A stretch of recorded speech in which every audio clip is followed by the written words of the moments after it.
కోసం ప్రయాణం చేసినట్టుగా రాయబడింది. దేవునికి స్తోత్రం చెప్దామా? ఆమె జ్ఞానం కోసం ఎంతో దూర ప్రయాణం చేసినట్టుగా బైబిల్ గ్రంథంలో రాయబడింది. ఏ లేడీ ట్రావెలింగ్ సీకింగ్ విజ్డమ్, ఒక స్త్రీ జ్ఞానాన్ని వెతుక్కుంటూ వెళ్ళిన ప్రయాణం అని చెప్పి మనం అనవచ్చు. ఈ విధంగా ఆమె ప్రయాణం చేసిందంట. అయితే ఈ విషయాన్ని నూతన నిబంధనలోకి వచ్చేటప్పటికి యేసు ప్రభు వారు మరి ఈ మాట సెలవిచ్చారు. ఏమన్నారంటే, ఆమె సొలొమోను జ్ఞానం వింటకు భూమి అంతముల నుండి వచ్చెను అని చెప్పి యేసు ప్రభు వారు ఆమె గురించి ఎత్తి చూపించారు. మనం చదివిన అంశం ఎక్కడి నుంచి చదివామండి? పాఠ్య భాగం ఏ గ్రంథం నుంచి చదివాం ఇందాక? ఎవరు వెళ్ళదా? మొదటి రాజుల గ్రంథం. కానీ ఇక్కడ యేసు ప్రభు వారు నూతన నిబంధన కాలంలో, ఆయన పరిచర్య కాలంలో ఆయన చెప్పిన మాట ఏంటంటే, సొలొమోను యొక్క జ్ఞానం వినటానికి భూమి అంతం నుండి ఆమె వచ్చిందని చెప్పి ఆయన చెప్పినట్టుగా మనం ఇక్కడ చూస్తాం. అయితే ఈ రోజుల్లో చూస్తే ప్రయాణాలు చాలా తేలికైపోయినాయి. ఎందుకంటే మనుషుడు చంద్రమండలానికి కూడా వెళ్ళిపోతున్నాడు, ఎక్కడికి కావాలంటే అక్కడికి వెళ్ళిపోతున్నాడు. అనేకమైన ప్రయోగాలు మనుషులు చేస్తున్నారు. కానీ గడిచిన కాలంలో మనం చూసినప్పుడు ప్రయాణాలు చాలా కష్టతరమైనవి.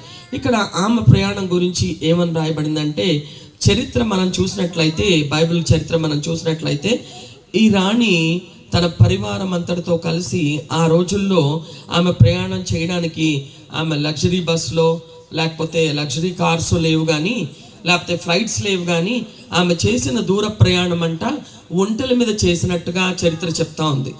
దేని మీద అంట?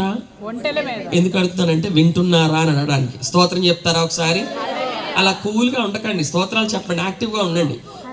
మీలో ఆసక్తి ఉంటే దేవుడు తన కార్యాన్ని జరిగిస్తాడు. దేవునికి స్తోత్రం, హల్లెలూయా. ఆమె ఒంటెల మీద ప్రయాణం చేసినట్లుగా మరి బైబిల్ చరిత్ర చెప్తా ఉంది. జ్ఞానము కొరకు ఈమె చేసే ప్రయత్నం ఎక్కడి నుంచి అంటే, అరబ్బు దేశం నుండి యెరూషలేం వరకు ఈమె ప్రయాణం చేస్తుంది. ఎంత దూర ప్రయాణం అంటే 3000 మైళ్ళ ప్రయాణం అంట. ఆ 3000 మైళ్ళ ప్రయాణం చేయడానికి 75 రోజులు పట్టిందంటండి.